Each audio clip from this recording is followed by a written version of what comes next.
At Arizona State University, we've made online education better, smarter, and more personalized so you can go further in your aspiring field. I decided to pursue medicine once I realized that ASU did have the online program for biological sciences. You're still required to learn the same curriculum. You're still being tested on the same content that anyone would be tested on in person. The comprehensiveness of the program prepared me so well for medical school.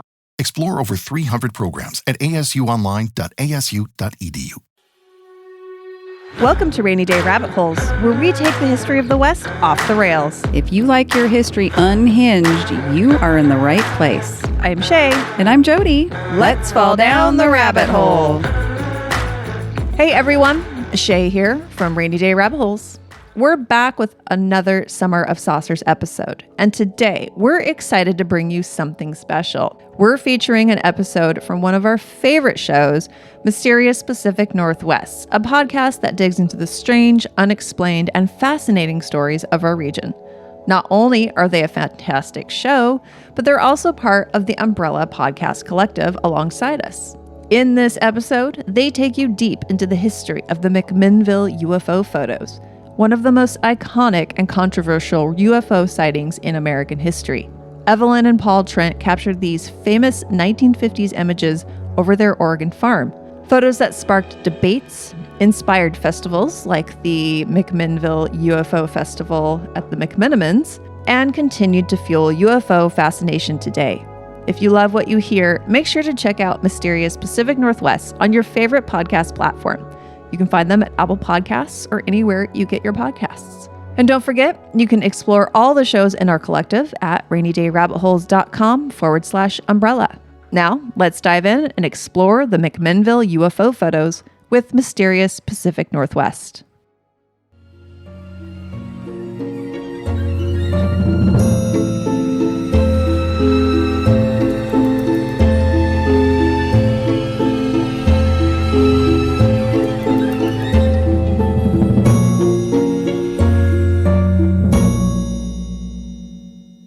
Welcome to the Mysterious Pacific Northwest. I'm your host, Jen, and alongside me is my very excited co-host who I just sent this episode to. And I don't know if I'm going to have to edit out like the very end of her very excited response.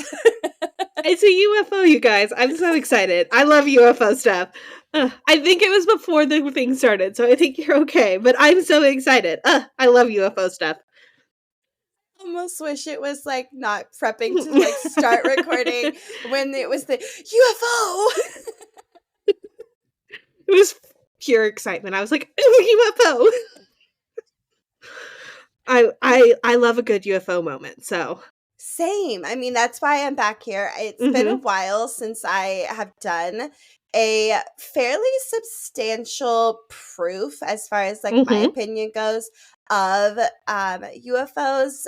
The last one was in Great Falls. So today we are traveling to the infamous McMinnville UFO photographs. So Sarah, if you're ready, I'm ready because I have opinions and thoughts. Oh, I love hearing opinions and thoughts. As does pretty much everybody who has ever looked into these photographs. And then, yeah, so we'll just get going if you're ready. I am absolutely ready. Let's do this. So on the evening of May 11, 1950, it started out normal like it always did for the Trents. Paul and Evelyn Trent lived on a farm just outside of Sheridan, Oregon, which was about 9 miles to the southeast of McMinnville, which is the next largest city. Around 7:30, I've seen that time kind of slightly different from like source to source. Evelyn was returning to the couple's home after feeding some rabbits in a barn on the couple's property. As she was walking, she noticed something odd in the sky above the couple's property. A slow-moving, metallic-shaped disc was moving towards the couple's home from the northeast. She watched for a minute, then began yelling for her husband, Trent, who was inside the house, to come out. He immediately saw the same object as Evelyn, and they both stood there for a few minutes as the object continued to slowly move. Trent eventually ran back inside the home and grabbed a camera and was able to take 2 photos of this mysterious object. But it quickly moved to the west and then disappeared. That night, the Trents weren't the only people to see this flying disc. Paul's father had seen the object before it disappeared, and initially the Trents didn't think too much about it, and they kind of moved on, and that film sat undeveloped until towards the end of May. I saw some reports that it was after Mother's Day by the time they actually had the film developed, and it just kind of sat there in the camera.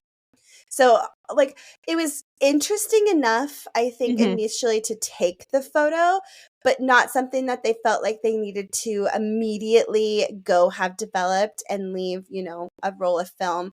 I mean, we're talking the 50s. Film was expensive, and cameras, specifically like film cameras, were newly available in U.S. homes. And so I think the idea of preserving the film and actually using it up was their forethought in this whole situation. Which, like, I totally get when you're not thinking that it's going to be, you're just like, oh, that was odd. Like, we sometimes just take pictures, we're like, oh, that's odd. And granted, for us, it's easy to look at it again. But, like, I can get just being like, oh, that's odd. And then be like, all right, well, and continue to move on with your world. And then, when you see it again, you see it again. So now is a really good time if you are following us on social media, and if you're not, pause real quickly, go search for us on Facebook, our Instagram handle is @MysteriousPNWPod, and our Facebook is just our show title, Mysterious Pacific Northwest.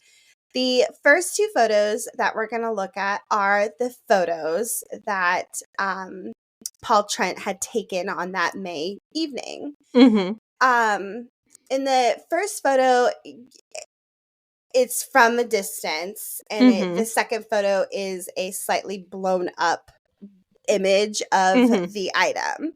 So, Sarah, can you kind of describe what you see in the first photo? Not specifically the item in the sky, just kind of the surroundings. Yeah, totally. So there's definitely, like, it looks like almost a trailer with, like, a roof attachment to it. And then a couple power lines coming across, like, one definitely closer to the photo taker, and then one kind of further back out because you can see the power line kind of off to the right of the picture, and then you can definitely see the horizon line where you definitely have bushes and trees, and then kind of above it in a darker gray you have the kind of a mountain or hill range. I can't tell how big those are, and then it's kind of this gray, grainy sky, which, if you consider that it's 1950s, that's not too crazy.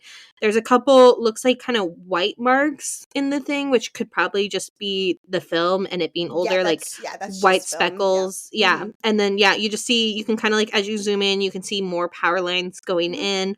But pretty much it just looks like a clear sky with, a property around it. So then the second photo is a zoomed in specifically on the metallic flying disc. And it definitely is rather large, especially since that first photo you are looking at it from if you were if you were just literally to look up, this is what you would see. To this one, definitely, like, zoomed in, and you can see it. It definitely looks like this picture is slightly different than the other one because, like, the thing is hovering more over the bush closer to the trailer.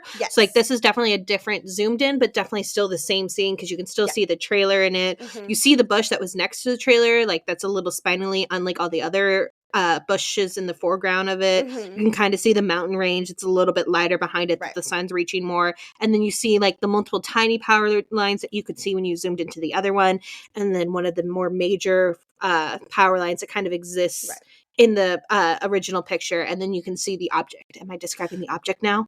Yes. So the object is definitely more pronounced now. You see a kind of like a little, like, top, like a little, that's like, I was, like, thinking that, or like a lid, like you put over a pot where, like, it kind of has the flat bottom, and then you kind of have, like, a little bit of a domey shape, but it's more of like a pentagon domey shape, or not pentagon, trapezoid. Sorry, correct shapes, you guys. A, like, trapezoidy shape to it, and then like you said, like, just a little kind of like line pin spindle or like handle piece just like on top of it, and it's kind of slanted.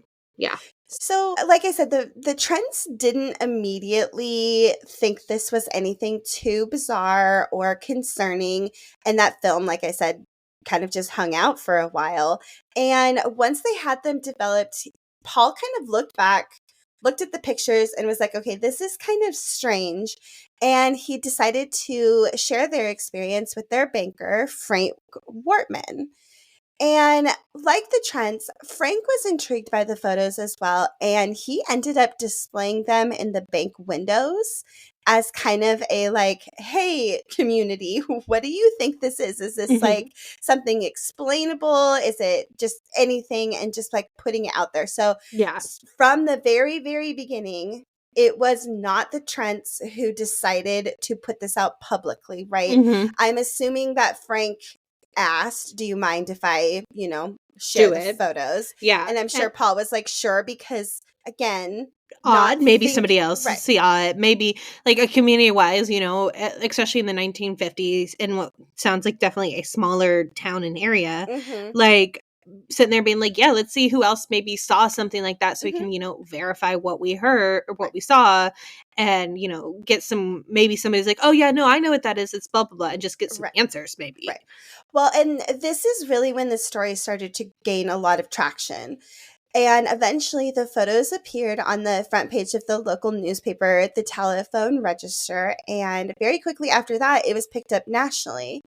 And the third photo, kind of in the carousel of photos, is actually that original Telephone Register article from 1950 that appeared on June 8th. But when this story came out, it was slightly different than the original story, this time minus the rabbits, which I don't know if they were rabbit farmers, if they just had pet rabbits. But this time, Evelyn Trent said, quote, "We'd been out in the backyard. Both of us saw the object at the same time. The camera. Paul thought it was in the car, but I was sure it was in the house. I was right. And the Kodak was loaded with film," end quote.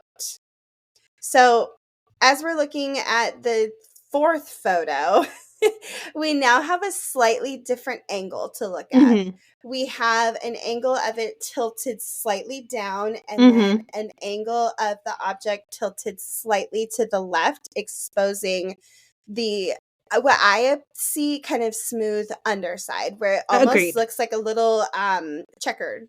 Not a checker. Yeah, like a little, what is that game with the little clear discs?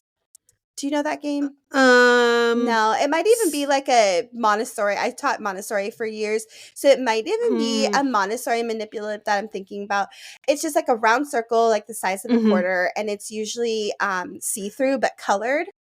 That's kind of what I'm seeing. Like, it's not oval. It's definitely circular. Yes, agreed.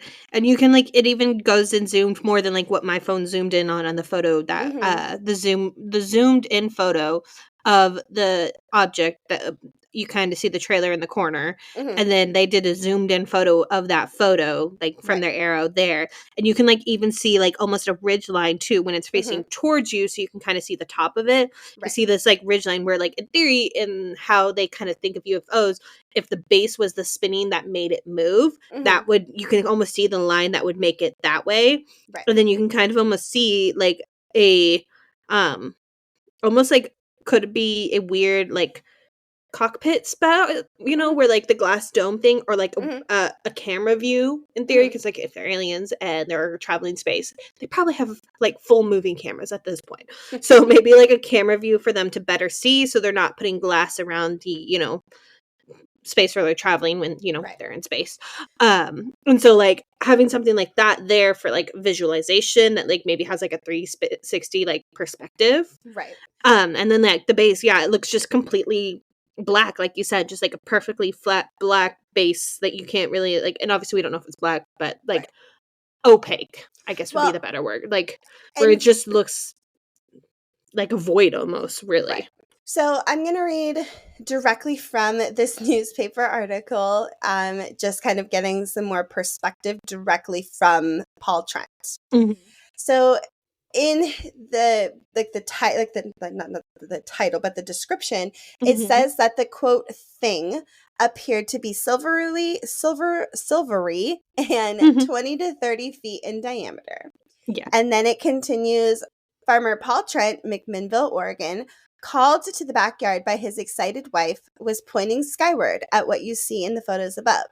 Obviously, one of the mysterious flying saucers. He got his camera quickly and made 2 photos. There wasn't any flame, quote, and it was moving fairly slow, says Trent. Then I snapped the first photo. It moved to the left, and I moved to the right to take another photo. Then it seemed to pick up speed and vanished.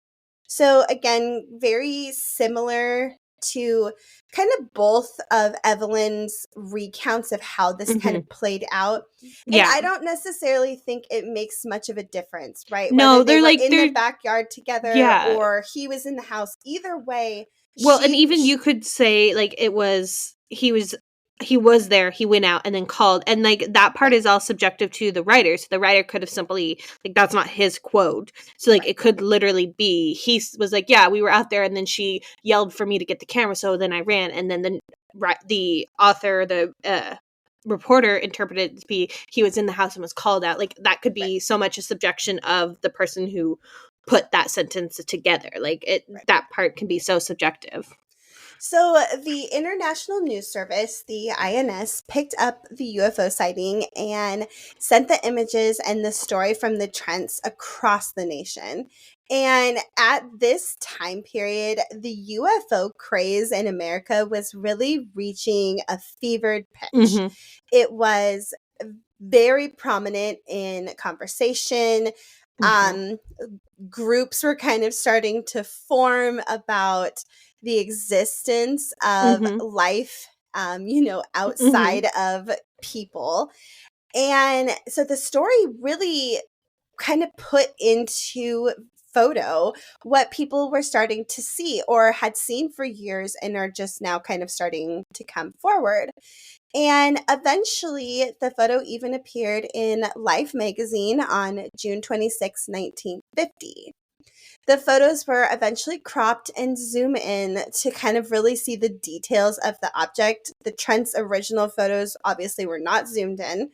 So they had not manufactured the photos that we know of based off of just having it developed from film. The article also talks of the Trent's experience as well as a photo of the camera that was used to take the now famous photos.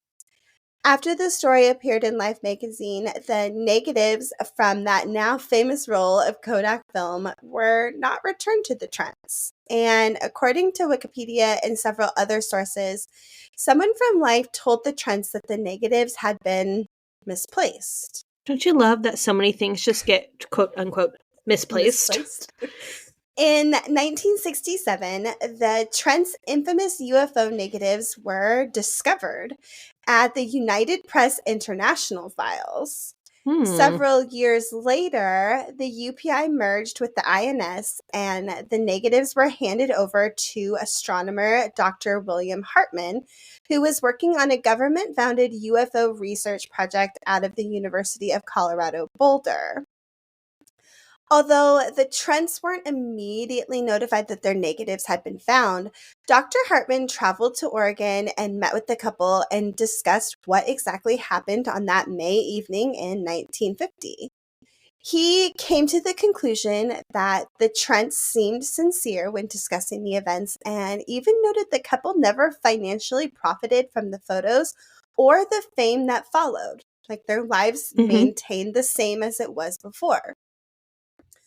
Shortly after visiting with the Trents, Hartman published his findings. Quote, "This is one of a few UFO reports in which all factors investigated, geometric, physiological, and physical, appear to be consistent with the assertion that an extraordinary flying object, silvery, I don't know why silvery is hard. Silvery is hard. Metallic disc-shaped, tens of meters in diameter, and evidently artificial, flew within 2 witnesses," end quote. I mean, it's pretty impressive that he's basically saying we found no evidence to contradict this statement. We're not confirming it's a UFO, but we find no contradictory or suspicious evidence while investigating this sighting. Well, and that was short-lived. Of course it was. At first, Hartman's opinions of the photos is that he really believed that they were true, but it does appear he kind of began to walk that back a bit. Quote, the object appears beneath a pair of wires, as seen in plates 23 and 24. We may question, therefore, whether it could have been a model suspended from one of the wires.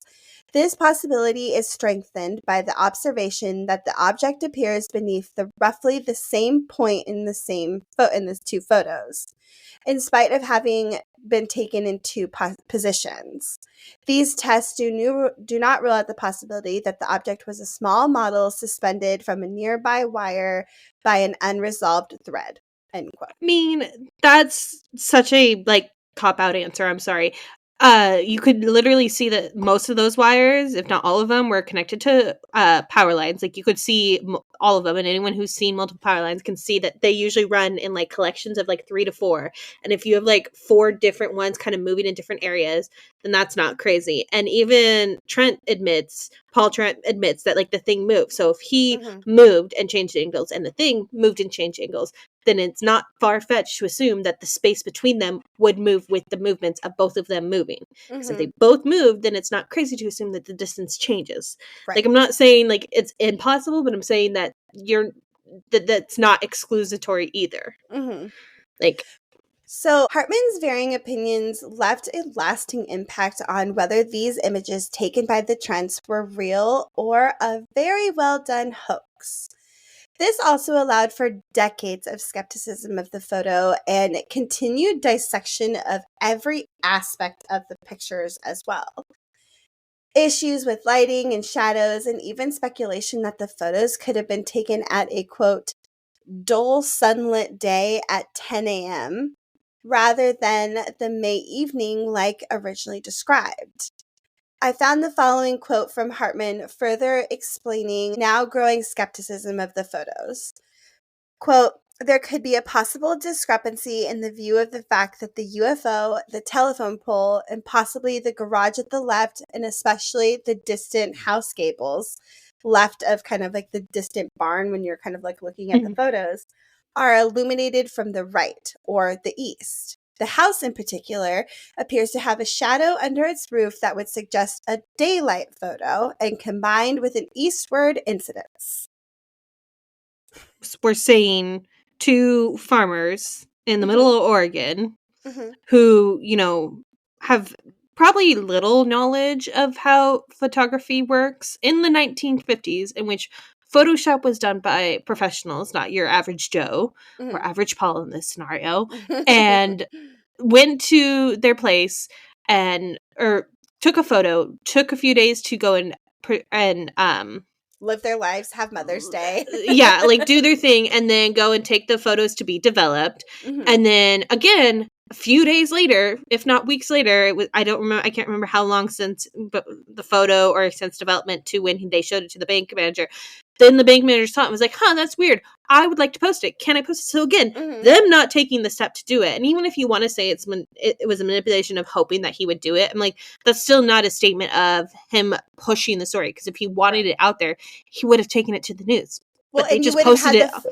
You would have had the photos developed immediately. If you had any photos of these would have things been taken that night, and then you literally would have went into town the next day. I'm talking from my if this was me, I'd been like, "Holy crap, that was weird. I want to know about this right now." Right. Yeah, but this is clearly people who are like, I don't know what that was. And they're like, well, maybe we'll get to it again. We have, life to live. We're, people who have, a land and stuff to do. And weird objects in the sky are, weird objects in the sky are not our process. And then to not even take it to the news, which they could have easily done in a town that small, they could have just gone up to their news person and been like, hey, I found something weird. Do you want to talk about it? And they'd be like, yeah, that sounds interesting. Let's talk about that, because not that much happens in small towns on a consistent basis, especially in the 1950s. Not to dog in the night feces, but there's not crazy things happening in the way that I feel like some stuff happens nowadays. And even nowadays in a smaller town, like it's not like, world shattering news is happening every day. Right. Like something like this is a world shattering news to a smaller town. Mhm. And so to then not even take it to the news, but just take it to somebody he probably has semi-regular conversation with and was like, oh my God, dude, I saw this really weird thing and I got these photos developed and look at this. Like I saw this the other day as they're talking about the thing. I'm like, oh my, and then the guy's like, oh my God, that sounds really interesting. I'd really like to post it up in case any of my other people decide that there's something interesting happening with this too. And maybe they saw something and we could all talk about it because, small town people, they like to talk about things like this. And then it grows and grows, and never at their push, at other people's interest in the story, does this story grow. Right. And then they never collect any kind of money, monetary reward, social gain, or anything. They're just continuing to live their life as if this never happened to them. Right. And then to sit there and be like, oh no, they must have, manipulated this film. Right. These two people, or the image itself, or the image itself, or any of it, is still so like. If they were making money, if they were, going across the world to all the radio shows and telling their story over and over again and peddling this like, oh, it was definitely a UFO, and contradicting everybody and their mother if anyone tried to disagree him, I could say, yeah, I can understand being speculative. But this sounds like he believed it was real. Government said, hey, you're not allowed to say that. And he had to then come up with multiple reasons. Because I'm like, you could look at anything long enough and decide maybe that's fake. Well, and like I think of like the Warrens, right? Like Fred and Lorraine Warren took a story, in my opinion, a manufactured story, and then continued an entire career based off of this manufactured event that they think happened in a home. Like I think of it that way, where they like clearly were having monetary gain. They were clearly they had reason to argue it, right? Yeah, and that's just, in my opinion, again, that's not what the Trents are doing. They seem, to me at least, as humble either rabbit farmers or just like farmers in general who have rabbits. Yes, like I don't necessarily agree, although in a little bit we're going to kind of circle back to this. So we'll kind of keep moving, but we'll kind of circle back to kind of my assessment, my quote professional assessment, kind of how I feel towards the end of this episode. So we'll circle back. Cool, because I can spiral on this kind of crap for forever, you guys. So apologies, I will spiral continuously. So after finalizing his conclusion on the now famous photographs, he informed the Trents of his findings, and also the fact that he used the negatives in his investigation. Because if you remember, the Trents believed the negatives were lost, and they have now kind of been circulated around a bunch of different news organizations' archives. And this, astronomer is coming to them and being like, well, I have them. But he reportedly returned the negatives to the UPI rather than the Trents. And the Trents have never been paid for the use of the negatives or their likeness on any magazines, TV programs, newspapers, etc. And they wanted them back. Like, they were theirs. They got no monetary and they never gain. There was no contract thing. They were asked if they could have them for temporary use, and they're like, yeah, sure. And then with the belief that it probably would come back. Eventually, the UPI claims to have given them back to the Trents, but the negatives were never returned to the couple. Ugh, I hate peoples. In 1975, the negatives again mysteriously appeared in the archives of the News Register. A man named Bruce Maccabee, who was an optical physicist for the United States Navy, did his own investigation into the photographs. He concluded that the photos taken at the Trent farm were, quote, real physical object in the sky. Maccabee also believes in the Trent's original timeline and concluded that the photos were, in fact, taken in the early evening, saying, quote, cloud conditions in the area on the evening of the sighting could have caused the shadows on the garage, end quote. Maccabee stood by his original assessment by the photos, saying, quote, regarding their photogrammatic analysis, I showed that the sighting lines did not cross under the wires, and they did not refute this. I still stand by my original work, end quote. And like with any reported UFO sighting, video, photographs, years of attempts to debunk this as a hoax. In the 1980s, Philip Klaus and Robert Schaefer concluded that the photos were a hoax and that the side mirror from a vehicle was used as the unknown flying object and it was hung from a power line. So I've included a photo of what they believe came off of a Ford vehicle at the time. And it does, in my opinion, resemble the similar shape to the photographs. You see a round circular disc, and then again that little like kind of pitch, kind of like the top of like the Empire State Building, like an antenna. So a very similar shape to what the photo represents. And then taking that, hanging it from power line, setting up this whole scene, again taking out the photo to, I guess in their opinion, kind of be part of this whole UFO craze. And I did see in a couple, like in one source, I saw it in one source, so that's why I didn't include it, that the Trents were fascinated or had interest in UFO sightings, but I'm going to kind of go back. But so did every other freaking person in the 1950s. It was literally the craze of the 1950s was aliens exist and UFOs are real. Like that was literally the whole point of the 1950s. I mean, if you read any newspaper or even sat in like a small town bar or even a big city bar, like people were talking about UFOs and extraterrestrials and kind of like what is out there, because like the oceans, space and the oceans are so vastly traveled through, and we know truly very little about what's outside of our scope, and that's in 2025. Going back to like the 1950s, like the idea of someone manufacturing something to this extent, like when you have no interest and you gained nothing from it, because that's the thing that, again, my sticking point with this is gained nothing from it. They didn't go and have book deals. They didn't do a radio tour, because I'm thinking 1950s. They didn't do a radio tour to all the famous radio hosts in the country to tell about their story. They didn't continue on multiple lectures. They didn't do anything with this other than take photos. They get posted to their local newspaper, and then the world took it internationally, or nationally, or whatever. The U.S. States took it internationally, or whatever. Like somebody else did the pushing of this. They literally took a picture and showed it to their banker. That is what they did. Everything else after that is other people asking them questions, other people telling them how interesting this is, other people clarifying this, and then other people telling them, you clearly wanted this attention.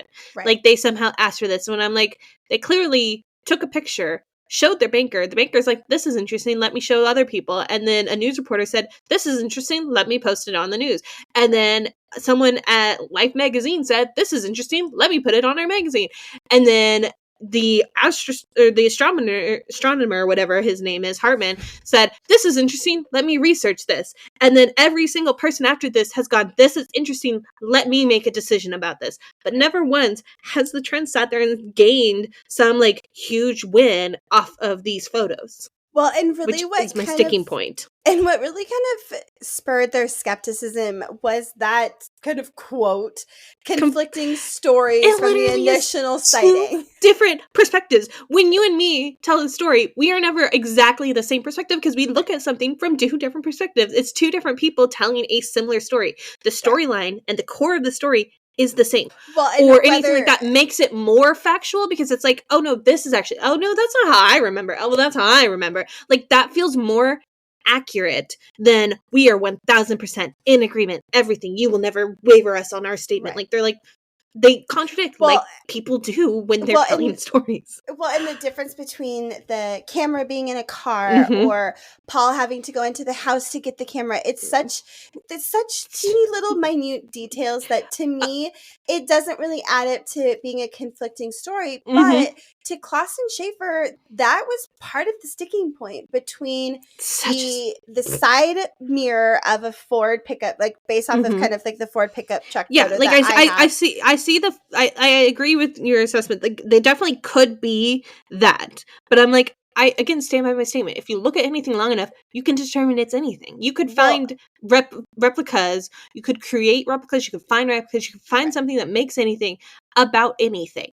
It's not. So Schaefer ended up taking their findings to that astronomer Hartman, and Hartman eventually pulled back all of his positive findings from his investigation, leaving the doubt in the minds of people who were looking at these images and seeing that a well-respected, well-known astronomer even walked back his opinion after seeing any additional facts about what had happened. And we're going to fast forward just a little bit and kind of go backwards again. In 2013, researchers from the IPACO released, quote, "Back to McMinnville pictures," end quote, and evidence of a suspension thread, end quote, which I'm going to source for this episode. And their findings concluded with, quote, "The clear result of this study was that the McMinnville UFO was a model hanging from a thread," end quote. And that whole study that they released, there is a lot of information in it. I didn't want to kind of bog down the whole episode by going through all of it. So make sure that you look at the sources for this episode, go back in, read that report. And I'm truly intrigued to see kind of like what everybody's thoughts are after kind of circling around these images for so long. And in 1997, so going backwards, the Trents are now living in an apartment in McMinnville, Oregon. And they were interviewed by the Oregonian for the 50th anniversary special of the UFO craze and, of course, their now infamous photos. Brian Denson and Jim Long interviewed the Trents together. And from this interview, both reporters noted that Evelyn still seemed interested in telling the story of that May evening, but Paul Trent had really kind of put up walls and seemed to kind of want to move on from the whole thing. I mean, when you've been told you're a liar for freaking what at that point 3 years? A lot more because than you said it was in 97 from 1950 to 1997. That's the span that 40 we're at years. Sorry, I'm back in my episode before this one. Sorry, guys. I'm reading the report, so I'm like listening to you and like looking at their picture evidence. So we're talking like 40 plus years later. The guy who's been told he's a liar for 40 years at this point by multiple people who are quote unquote experts about what he saw. And he's like, yeah, no, I'm done. I don't want to keep doing this. Right. Like, why do I want to be called a liar again? I've been told that I framed it, that I created scenarios, that I had all these reasons to lie about something that I simply took a photo of and then showed my banker. He's like, I didn't even create this scenario. So right. I'm currently at him. And again, I could be wrong as you continue to tell me the story, but. So I'm going to kind of read several quotes from this article, and it's a succession of a conversation held between Evelyn talking to Brian Dennison and Jim Long, and then Paul kind of chiming in. So, Evelyn, this is her speaking now. After you took the picture of it coming in and then going back out, the wind that came had no motor or no smoke or nothing, just wind. Shaw, there was no motor or sound to it at all. Paul Trent, I told you to forget about all that. Evelyn, I know you did. You told me to forget about it. We've been bugged so much. So it really shows the Much dynamic of yeah. this couple at this point in 50 years of Mhm. trying to justify the image that they saw, like with their Mhm. own eyes, and then what was reflected back into the photographs, and then kind of how it really kind of took on a life of its own. Mhm. And in 1997, Evelyn passed away. Mhm. And the following year, in 1998, Paul passed too. Oh. And the Trents, both to the end of their lives, really insisted that the photos were real and that they never fabricated any part of their story. And most describe the Trents as, quote, unassuming, simple farm folk who never attempted to profit from the photos nor the notoriety that it brought them, end quote. And that notoriety of the Trents photos and the fame that it brought to McMinnville kind of really made McMinnville, Oregon, kind of the center of extraterrestrial life, right? Like Mhm. they became the hub of it. And with that and all that notoriety, an annual UFO festival has kind of sprung up in McMinnville, Oregon, making it the second largest in the nation, only second to the UFO festival in Roswell, New Mexico. So, Wow. like, these are huge events. Like, Yeah. going to Roswell has been on my like bucket Mhm. list Mhm. for decades. Yes. And like when we drove to Texas, every part of my soul wanted to like plan a little like jaunt over because we Mhm. like drove through New Mexico, like a little jaunt over and then kind of come Yep. back. I resisted the urge. We were on a different mission that trip. We need to go It back. was. So, the UFO Festival in McMinnville, Oregon is an annual event that celebrates the town's connection to UFO sightings, extraterrestrial phenomenon, and of course, celebrating, like really truly celebrating the Mhm. Trent's photo as being factual proof of extraterrestrial life and flying objects in our airspace, in our Mhm. sky. Yeah. Typically, it's held in May. The festival features a variety of activities, guest speakers, panel discussions, UFO films, exhibits. There's a parade, live music, costume contest, and is considered a really family-friendly activity. Ooh. This year, the festival is celebrating the 75-year anniversary of Wow. the Trent's famous photos, and it's the 25th year anniversary of McMinnville's UFO Festival. And this year, the festival runs May 16th through May 17th. You can purchase tickets to go in and see the speakers. They have a whole list of scientists, like Mhm. prominent people in the discussion of life in space. Mhm. So I know where we're going to be May Yeah. 16th through Well, and 17th. this is the year because so much has come out Uh-huh. about aliens and like the Uh-huh. reality of them per our government and everything like that. Like Right. this is the year if you're going to go. This is the year to go. Right. And at the end, the only people who really know the truth of that infamous photo out of Oregon are the Trents. And while we may never know the real truth, 75 years later, the debate continues. And like I said earlier, I'm really looking forward to hearing everybody's opinions on the photos. And I really lean towards real. Mhm. They were real photos, mostly because the Trents, again, gained nothing from the publicity of the photos. Like, and it appears their life, like, I don't know exactly kind of how they went from having a farm to an apartment. Like, it seems like it really did take their lives, shake it up like in a snow globe, and Mhm. then they were just kind of left. And feeling like they're having to justify in their hearts the truth. Mhm.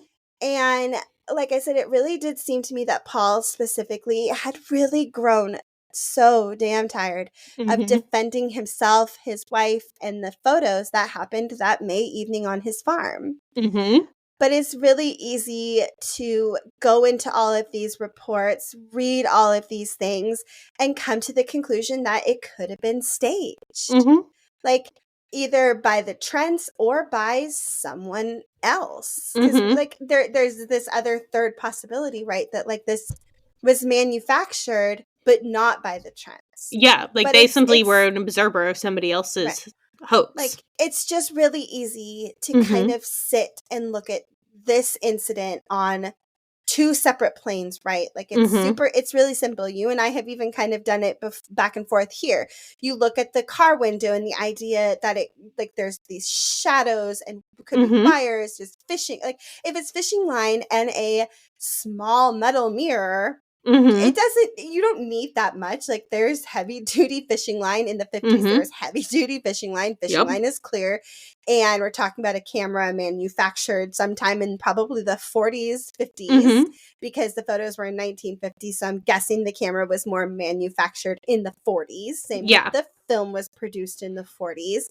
Like, it's really easy, right, to kind Mhm. of sit and dissect the photos across the board.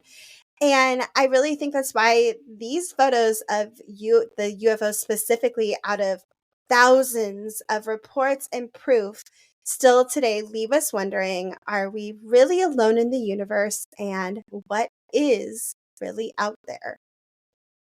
And that is the Wow. story of the infamous McMinnville UFO photographs. I mean, as you guys can tell, my thoughts about this are very much in the case of this was 100% real for the Trents. I will Mhm. concede the potential of somebody else hoaxing, but Mhm. for the Trents, this was real. Mhm. Because again, it's the motive for me. Well, I'm going back to when I covered the UFO videos in Mhm. Great Falls, Montana. Yeah. There was at least 10 parts in that episode of Mhm. 10 different groups looking at Mhm. that video and contradicting the other, right? Yeah. So, like, I think that's what makes the conversation on UFOs and extraterrestrials and life outside of us such a fascinating conversation, right? Mhm. And that, I think Agreed. that's why 75 years later, like, we're We're all so yeah. dissecting what it is. Like, I Mhm. think it's incredible. I know where we're going to be on at least the 17th of May. Yes. As we're sitting here, it is only a 3.5 hour drive. Oh, we've done worse than that for less time. Oh my. Exactly. So if you are in the McMinnville, Oregon area, or are planning on going to the McMinnville UFO Festival, let us know so we can meet up. Mhm. I am so excited. We will be leaving our house at like 5 a.m. that Yep. May morning and spending the whole day down in McMinnville. I looked at hotels and they're already like super full, so we probably won't be spending the night there. But if you are in the area planning on going, let us know. We would love to see you and Mhm. talk all things UFO. Yes. And who knows, I might be coming out with another UFO Ooh. story very, Yay. very, very soon. Oh, I love UFOs. Because it's one of my favorite things to kind of Mhm. debate with people, right? Because Yeah. I sit very gray. I sit Mhm. very gray in the concept of, like, I sit very much like there's 100% cryptids, like that. Mhm. I won't ever debate on not existing. Mhm. UFOs for me, I sit very gray, and I feel like I can kind of be pushed towards truth and existence more now than ever, especially since the government has come out and said, Officially hey, said it. guess what? You were right. Y'all were right. We were Um, lying. We were hiding. Again, I've always been like 100% it's true. They're real. Is every case absolutely capturing the moment? No. right. But do I believe that some people Mhm, organically are seeing these things? mhm, 1000%. mhm. Like I've always been in Right. that stance. Like we're very opposite in this one. Well, like the older I'm Yeah. getting, the more and Mhm. more I'm observing proof that is given by other people Mhm. and doing my own like independent research Mhm. into it. I believe more now than I ever have on the idea of something being out there, Yeah. right? Like, what exactly and who exactly is murky sometimes for me. But I do believe that we are not alone in this universe. Like there is something greater and something bigger out there. 1,000% agree.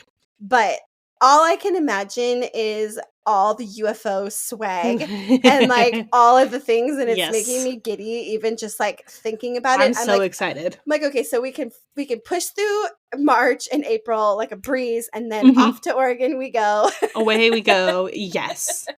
You've convinced me, not that it really is ever hard to convince me to ever get in the car and go on an adventure, but I am excited about this. I always love a good UFO rabbit hole. Like I find the whole thing fascinating, like you said, like the debate alone of like the discussion of it, and now in comparison to even just 5 years ago or even like 10 years ago, how the discussion has changed now that the government has officially come out and said, okay, well, some of it we don't know, like we don't, like they're not, and the expansion of like the being found in like the ocean, like the multiple things that have now come out as the government's kind of like released their hold on the conversation, and they're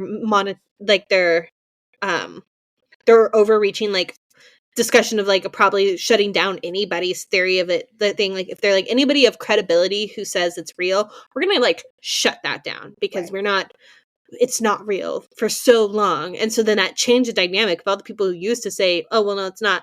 And now they're changing, or if they're like, oh, no, they're just tagging on for things. And just the whole concept of this now change in the way the conversation is going to be discussed. I'm just fascinated by it. Well, I'm going to put a poll on the Spotify. I think you can only do our polls if you're listening on Spotify. I'm going to put a poll on there. It'll kind of be below the information about this episode and the sources about this episode. But I'm going to put a poll because I am really curious, and I'll put one on Instagram too, on everybody's thoughts. Yes. And I'll just do kind of like a simple yes, no, and murky gray area on what it could be. I just want to see, like, I'm super curious kind of what the climate is about this conversation in general. And I think I can run it for like 3 or 4 days, because then we'll kind of circle back on our mini Monday or next Friday episode and kind of just like do a quick little like follow-up episode to this. I'd also be super curious if you've ever had any experience. Ooh, yes, please. Please email us, mysteriousPNWpod@gmail.com. You can send us a DM. You don't have to share. We cannot share your name. We'll share nothing about you. I just want to see if any of our listeners have had any experience that they can't quite put a finger on what it was or explain. Or confidently know what it is and just never be able to actively prove it in the way that other people might expect you to. Because fortunately, we're just the mysterious Pacific Northwest. So, you know, we will take your word for it until proven differently. Well, and if you're listening to us on a Monday, Tuesday, Wednesday, or Sunday on Radio Tacoma, and you've had an experience like with anything with a UFO, you've seen a UFO, an alien experience, you've been taken aboard a ship. Yes. Like, please reach out. Go crazy for this. You can go through the Radio Tacoma social media team, and then they can kind of like connect us that way too. But please, if you have any experience, share. If you know somebody who's had an experience, even if it's like secondhand story, we would be thrilled to have it and talk about it. And I would do a full episode where we just talk about all the like people's UFO experiences, alien experience, anything like that. I'd go crazy. I love this already. Maybe I'll kind of work on that and kind of go back into all of those like Reddit threads and subreddit threads, like where I got the creepy camping stories from, and see what I can find that people have posted specifically like here in the PNW. Like obviously it's people see it everywhere in the world, but I would be curious just to kind of get a consensus on what is being seen and experienced here in our own backyard. That we can track that way, yeah. But if you are not from the PNW, we will absolutely still tell your story, because when we get it from you guys, we will 1000% just be like, share all, tell everyone, like we will not be silenced, I promise. So again, our email is mysteriousPNWpod@gmail.com. Send us a DM. Even if you haven't had an experience and you just want to chat, you want to send us a postcard in the mail. We love snail mail. Love it. You want to send us a package of cough drops from your natural company because some of us are always sick. Please just reach out to us. We love hearing from you guys. So it is much. the highlight of this entire podcast experience so far. Yes. But with that is kind of where I'm going to leave you today on the infamous UFO photos from McMinnville, Oregon. Wow. That was an amazing episode, Jen. Like, I could probably continue talking about this for like another 30 minutes, but I won't. I will let you guys all go. That was amazing. And I'm excited to see where this takes us next. Have a great week, and we will see you back on Monday for a Sarah Mini Monday that I don't think is in Oregon. I think we're leaving Oregon, guys. I have like 2 cases ready to go to somewhere other than Oregon, so. Have a great week.